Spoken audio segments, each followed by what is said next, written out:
Hi everyone, welcome back to the channel. So in today's video, I'm going to show you exactly how to change your pickup point on Vinted.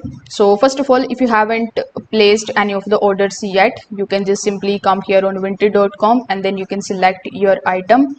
Afterwards, you can just simply continue with the checkout. In the delivery section, simply tap the current pickup point, choose a different location from the map or the list, and then you can continue with your purchase. But if you have already completed your order, you usually can't change the pickup point after the shipping label has been created.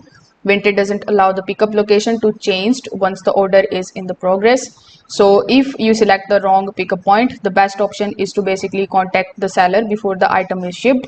If both of you agree, you can just simply cancel the order and you can choose the correct pickup point during the checkout and purchase the item again.